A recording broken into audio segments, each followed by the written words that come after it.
Hi there. Welcome to Twisted Dye Kitchen, my fiber journey.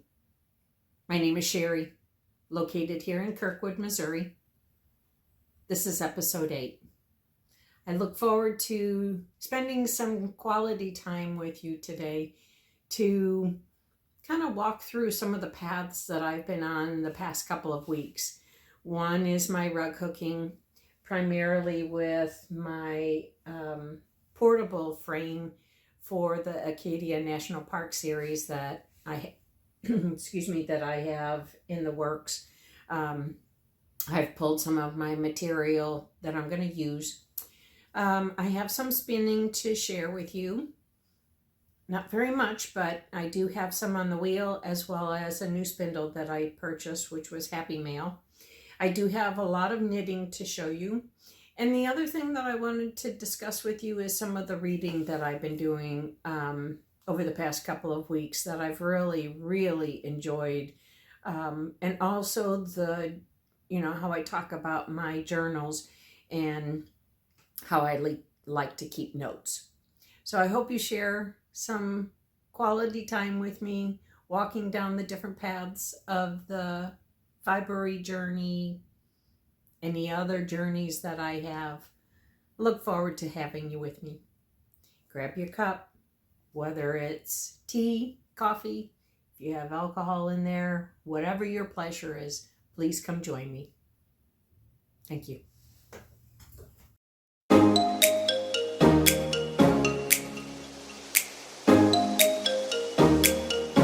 As you noticed, I'm in a little different position within the sunroom. And this is primarily where I sit to hook on my Steadicam or hook on my little portable frame. I am taking a class from Deanne Fitzpatrick called the Harbor Masterclass. And I'm so in awe of her talent, her experiences, her breadth of knowledge in all the different type of arts, that I'm so glad that I've decided to take a class from her. The Steadicams are offered by her studio, which is in Newfoundland, I believe, Nova Scotia. So I'm not going to show you what I did in the class, but here is one. I'm going to see if I can turn it a little bit.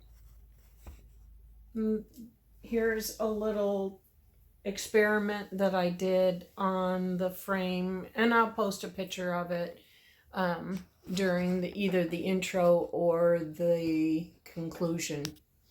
On the other side of my area is right here is, is my Acadia National Park pattern series. I have drawn patterns for people who would like to participate. I am gathering all the different materials that I find helpful in my piece right here. So I should have that listed in the next week or so. Look forward to coming and joining me with this Acadia National Park, which is a 3 mat series. And the reason why I say mat is because it's 16 by 20. Normally the rugs that I create are 40 inches and above. So my next rug will probably be a 6 foot by 6 foot giraffe, or a couple of giraffes from my husband's trip. But what I wanted to do, and I'm going to move the camera, sorry for this. What I wanted to do was let you know that this is, I look that way into my backyard. And on the side here, I see about 3:30, 4 o'clock the deer that come in. I probably get maybe anywhere from 5 to 8 deer, and they take their little rest in my neighbor's side yard right here. And that's kind of cool to see that. I love seeing their natural environment and see their routines and who joins and who doesn't and who scares the other ones off. Right now I'm in, because I've been hooking today, this morning, the light's perfect for it. I'm in my hooking apron. I love my hooking apron because I can keep all the fibers off of my clothes. Not that I have anything special, but it does provide me a little bit of comfort. I do have 2 pockets. I made this, probably 4 or 5 years ago, and I use it for some of the hooking classes that I attended. And our group also had a rug hooking hook-in retreat in Kirkwood, which is about 10 minutes away from my house. So it has a lot of fun memories, and some of these name tags, no, I don't forget my name, but hey, you never know. I do have these on because it reminds me of the fun that we had at participating as a vendor and in some of the classes. What I'm wearing today is a fun experiment that I did. I actually did an orange tie-dye sweatshirt. It's so much fun. I'm gonna go get some more and do some more tie-dye, but it was fun experiment. I learned a lot, and I'm gonna make some more. So for the rug hooking, that's primarily what I've been up to. Constantly thinking about the newest rug plans, how I'm going to design them, how I'm going to color plan them, what different type of yarns, fibers, wool fabrics that I'll use for the designs, and just let it be. I love spending time in quiet. I don't have my iPod going with any music. I just like being quiet and the sound of it. And then I just look up and I look at nature and see what's going on and see what they've got in their little minds. So I hope you enjoyed this little segment of rug hooking. Next up is my spinning.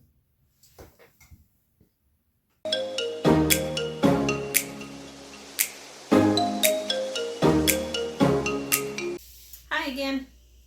I'm here at the spinning wheel that I've been primarily working with. This is my Ashford Traditional. It's a single treadle. Right now I have a very full bobbin with this fiber that I got from Zia Wools. And this fiber, sorry for the crinkling. This fiber is merino, silk, cashmere. Is that right? Cashmere? Yeah, I think that's right. And what I'm doing is creating singles. So I'm not going to be plying this. So I'm kind of looking forward to testing this out and seeing if I have enough that I'll be able to make either some mittens or maybe a hat. I know it'll be very, very warm, but it's a true singles. And to do a singles, you want to make sure that you keep it as lofty as possible and not put a whole lot of twist in it. I sit on the couch, which faces out in my backyard, where I'm kind of on the second level, so I see a lot of treetop. And if you see me looking every once in a while, it's because there's either a hawk or an owl, or the birds are running around and having a good time out there. Squirrels jumping from one tree to the next. So I just love that experience. Behind me are my other 2 wheels, and they I put them in a rotation so that I don't get bored, which is very easy for my brain. This is a gray fiber, as you can tell from the sample that I showed you. I'm working right now on the Lendrum with my white Jacob, and then on the Majacraft, my Aura, I have my brown Jacob. My goal this year, I got less than 360, 340, 330 days that I want to get these off my wheels. I want to get some colorful fibers to work with and to play with. As I say, I get bored really quickly. The Jacob fleece I washed, and the prepping is combing, so that takes some time before I can build the nests up. You can kind of see over here, I have some of my Jacob nests over there ready to be spun. And I'm also trying to keep, with the Jacob you have sometimes 3 different colors in the fibers. So I have the cream, I have a light brown mix, and then I have a dark chocolate brown, which I really like. So maybe I can do a Bernie, something with Bernie. Yeah, that'd be kind of fun. Maybe the Bernie mittens with my Jacobs, because I don't think I have enough to make a type of a sweater that I was originally hoping for. But I'm going to go ahead and go on to my next spin, which is my newest spindle, and I'll be right back. Hi, I'm back.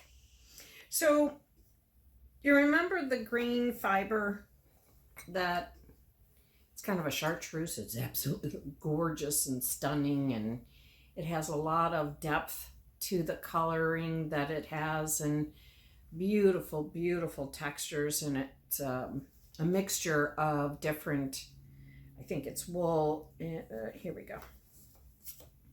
One moment. It's 70% merino wool, 15% yak down, and 15% silk. It was hand dyed in Moscow, Idaho. And I don't know if I can read the name of the Palouse Roving, Palouse Roving. I believe I got this in Montana. So what I'm doing is I'm practicing to spin thin, for one, and then to create a pattern. So I'm going to be loading the cob pretty. And this really is a good representation of the different colors that I'm getting out of this fiber. I hope you can see that.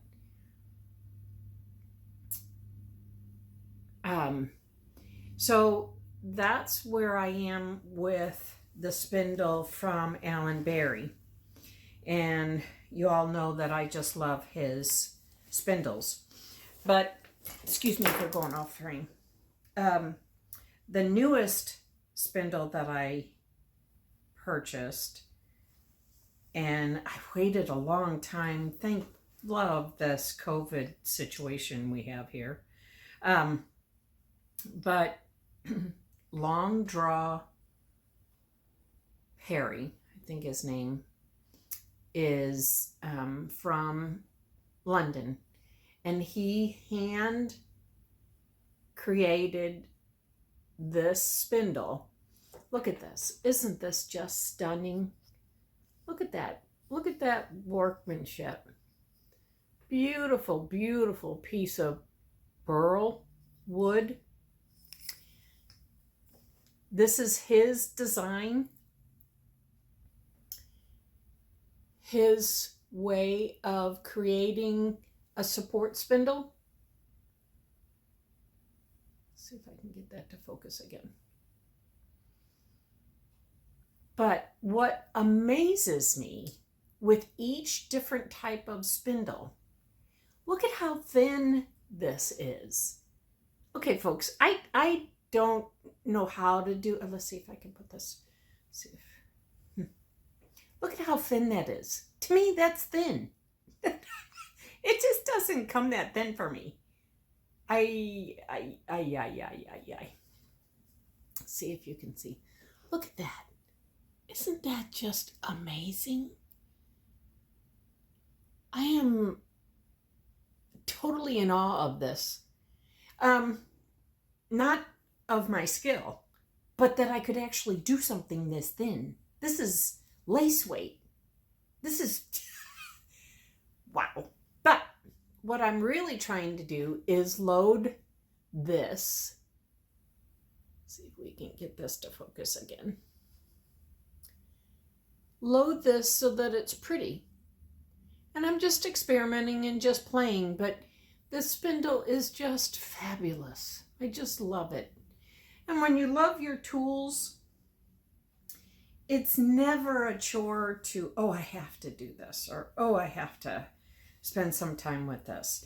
You're just so happy, and it puts you into a happy place. I just love it. I'm storing it in this little bag. You know that I like to store them in bags just to keep them nice and safe. And especially with this beautiful spindle, as well as my other spindles, I always keep them nice and safe in my project bags. So for spinning, that's it. It's usually not all that grandiose, but it makes me very happy to have tools that I'll be able to say, oh, I spun that on my Ashford, or oh, I spun that on my Lendrum or my Aura. And I remember spinning it during the winter months where we're going to be hit with a snowstorm, right before Super Bowl. Those type of things just really endear me to the projects that we all work on together. And it's so fun to have people like you that enjoy the experience and share the experience with another person who is just as off as I am. So come with me. I'm going to be showing you my knitting, and boy, do I have a lot of knitting to show you. Stay tuned.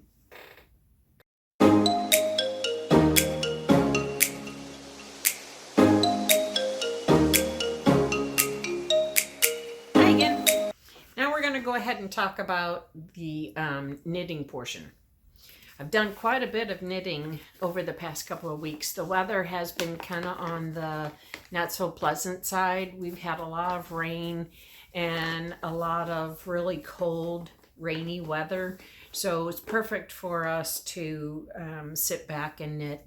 Also with watching podcasts, some of my knitting I can do, but others I really have to pay attention before I can go on further. So the first one I'm going to show you the status of where I'm at is the Caitlin Hunter Koivua Koive. Is that right? I love this pattern, and I'm going to go ahead and continue with the styling. I'm not going to change anything, but this is the way that the pattern looks. The the yarn that I'm using for the orange is my Shelter by Brooklyn Tweed, and it's a beautiful, beautiful deep orange, and the color is called Cinnabar. I love this, and it has little specks of different colors in it when they created the yarn, so I really like that. And the colorful colorway that I have is the yarn that I dyed years ago, and I never knew what I was going to be able to use with it, but it really complements the orange and stands up against the color of the orange, so it doesn't fade in. It stays equal with the orange. So I will show you the progress where I'm at right now. If I can get it untangled. And I don't have to worry about dropping stitches this time. But here we are. I tried this on and it fits wonderfully so far. So that's where I'm at. I'm just about ready to separate. I think I have 4 more rows to separate for the sleeves and the body. So I've got pretty far over the past couple of weeks since the last time I showed you. But I love the fabric that it's becoming. I love the design work in there. I think, if I'm not mistaken, I think this shows the design fairly well. So right now I'm on the section that is the purl and knit side. So I'm looking forward to getting this to the, excuse me. I have had more bad luck with losing my stitch markers because of the number of repeats that you have. You have to have so many stitch markers. You should have seen the rental car. The rental car had at least 4 of my stitch markers either on the floor, in between the seat, between the seat and the back. My husband goes, they're gonna know a knitter was here because of all the stitch markers. I was like, no, I have to take those back with me. So my next one, which is really exciting, this one is my Sunday cardigan made by Petite Knits, and I'm really liking the pattern instructions, the way that this is coming out. I see more patterns from her in my future. She speaks to a person of, okay, step by step, this is what you got to have, and at that end of that step, whether it's however many inches, whatever it needs to be, this is how many stitches you should have. And I love that. So it's very beginner friendly, if I want to say that. So here is the collar. Hope you can see that. And the collar gets stitched down so that it's a nice bulky stand-up collar, which I just really love. And this is the pattern, and I'm going to be hiding my face just so you can see the pattern design. But right now I am too going to be separating for the body and the sleeves. I think I have 3 or 4 more rows to go on this as well. So now you'll be able to see. Spread this out. I also gotta make sure that I get longer cords. But again, here is the top, and then it progresses to a very wide pattern down the sleeve. My printer was dying. We just got a new printer just a couple weeks ago, or last week, and I'm going to try and see if I can find a better, I don't think I have a very good picture, but if you look up Petite Knit, the Sunday cardigan, from the stand-up collar that goes over the shoulder, and I think it stops pretty much at the yoke, has this beautiful definition of these rows, or rows is pretty good explanation of it. The pattern called for bulky, and you could do a bulky with worsted with a cashmere or a merino silk blend to make it fuzzier. I didn't really want to do that. Primarily wanted to stick with something that I could use on a regular basis, on a daily basis, and not look so fancy with the additional mohair or alpaca to make it fuzzy. So that's my Sunday cardigan, which I'm really, really happy with. The next one, I was looking around to see if I had my other one, is my blanket, which I told you about. I haven't really done too much on this, but the cable design is right here on the border, so that the border edge has the cable design. I hope you can see that. And then the lace pattern is here, so you can see the lace pattern. And that I am making with my Wool of the Andes worsted weight. It's from Knit Picks, and I don't think it says a color, but obviously you can see that it's orange. Really, really like this. As I mentioned before, this is a throw blanket that I made for my mother several years ago. The room that she would watch her TV in was very cold during the winter months because it was on a slab. And the heating ducts didn't go all that far into that room. So I made this so that she could be nice and warm. This pattern is called the Hourglass Throw. And it's made as a lace and cable pattern. It's called the textured cable pattern. But I really, really enjoyed it. To me, as long as you keep your stitch markers within your repeats, you're good, because I think there's like 18 repeats.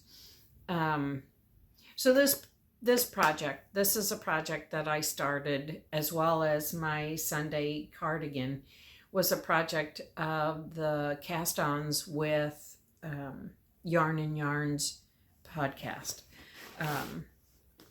with Angie. And I'm really glad that I started that, one, primarily because it's for the year, and two, I really wanted to do the Sunday cardigan, and then I really wanted to do an orange throw for our living room, since it's been all redone and we have orange accents. We have a taupe color leather couch that was my husband's when this was his home, and when we got married, I moved in here.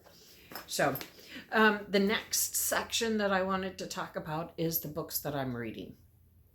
Stay tuned.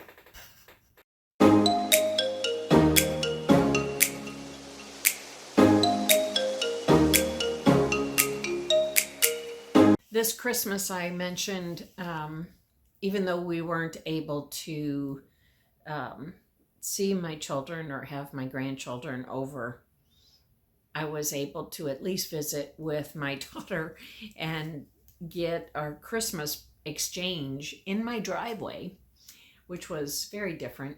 But this year, it was really kind of a very, very cool year for me, because my family really got me.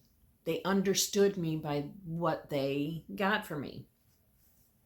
This includes my husband, who purchased an espresso coffee machine, which I'm just like thrilled. And that's my special treat for after my walk with my dog, and then sometime in the afternoon. I don't use it for my everyday coffee. I drink a lot of coffee. But that was like, I know I don't want to ask for that because it's really expensive, and with all the expenses that we've had, but that was just like, oh my gosh, this was thrilling. And then my son got me my pole and my light for me, and my microphone for my podcasts, which I thought was like, wasn't that the coolest thing? He's just so good to me. And then my daughter, she and her husband got me, I don't know if you can see my pillow, it says a gypsy soul. And then I got this bag that says cool shit inside. I just love that. It just sounds like so me. And then she got me this journal, which is from Golden Gems. It's a little shop in Cherokee, which has a lot of cool little eclectic type shops. And it's run by two young ladies. And that's where my cool shit inside bag came from. But this one says, make cool shit, take no shit. And I mean, I say that word all the time, and I apologize if that offends you, but that just always comes out of my mouth. I created a tab because the front section, I'm going to go ahead and start doing some sketching and some drawing. Supposed to draw every day. Here's my bird of the week from an email that I get. I hope you can see that well. So there's my little birds. But the section that I have, this tab that I created, see the little tab? I'm going to go ahead and put the books that I'm reading, put any information that I deem worthy for me to come back to and remember. I'm using my fountain pen, and this is the Ferris wheel fountain pen in the chartreuse. But what I like about it is this kind of a bolt right here. I like it because it sits on the table and it stops. I have it with turquoise. Look at that. Isn't that just stunning? Can you see that all right? Let's see if I can. The workmanship on these pens are just, let's see if that will work. Can you see? I don't know if you can see. Let's see, focus, focus, focus, focus, not on me. Oh, go on Ferris wheel fountain pens, and they're just gorgeous. So I'm writing in this journal, what I feel is what I'm getting out of these books, so that if I want to go back, if I want to purchase them, or if I want to go back to the library, I'll have my thoughts getting back to them. So the first book that I'm reading is called Beauty, the Invisible Embrace. It's by John O'Donohue. Very, very good book. And this was written back, let's see if I can find when it was written. Bear with me a second. This was 2004 when this was written. And it really hits home with the disturbances that we've had over the past couple of years, whether it's political, whether it's religious, whether it's racism. We've had some really difficult challenges to decipher in our minds and in our hearts and our souls. But just to give you an idea of this book, and I think it's a book that it's a must read. I got this from the library. It says the beautiful stirs passion and urgency in us and calls us forth from aloneness into the warmth and wonder of some of the eternal embrace. It unites us again with the neglected and forgotten grandeur of life. For in some instinctive way, we know that beauty is no stranger. We respond with delight to the call of beauty because it is an instant. It can awaken under the layers of the heart some forgotten brightness. Plato said, "Beauty was ours in all its brightness. Whole were we who celebrated that festival." And that was from this book. Truly, truly a good book. A lot of note taking on this one for me. The other one, so appropriately timed, it's called Deep Work: Rules for Focused Success in a Distracted World. Amen. This one was written back, let's see when this one was written. The first edition was published in 2016. Just in a few pages, I got stuck in the intro. I mean, I kept reading it going, oh my gosh, this is me. I'm so distracted with what I'm reading, and oh my goodness, there's a text message or somebody sent me something on Facebook. I'm not wanting to be like that type of a person who can easily be distracted, but I think I was a child that had some ADD, HD, I don't want to title myself that, but I know I had distraction problems. I know I had focus problems back then. But with the world of technology, this is definitely a book that will help us. And especially now with the COVID pandemic, and I know I am so distracted easily by being confined to a home, trying to be good by wearing our masks and trying to stay focused on things at the house. Your mind just starts to wander and you go from one project to the next project. So if you have any reading that you would like to do to help you with this, get this book. Again, I got this at the library. It's called Deep Work by Cal Newport. I'll put it right there. Can you see that? What I like to do is I test the books to see if they would be a book that I would want for my my reference library. Being retired now, without having a full-time job, thanks to COVID, I really need to start prioritizing what's important for me to spend my hard work. So by getting it from the library, you're helping to support the people who are employed by the library, and it's a wonderful source to continue to use. And then if I choose at the end of these two books to go ahead and purchase it, then I feel like I've done a justice to the library as well as to the authors that have produced these two books.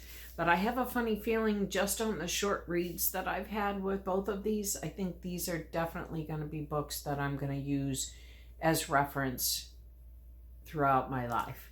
So, and that's really the conclusion of my episode today. I hope you enjoyed it. I'm trying to bring different content for you, whether it's through my rug hooking, whether my spinning brings some joy to you, or the knitting triumphs that I had over the past couple of weeks. I hope this brings some joy to you. I hope it brings a little bit of peace while watching and listening to me. I'm so happy and I'm so fortunate that we're in the crafty world together, the fibery world, the educational literary world. Please take a few minutes and enjoy. Bye-bye.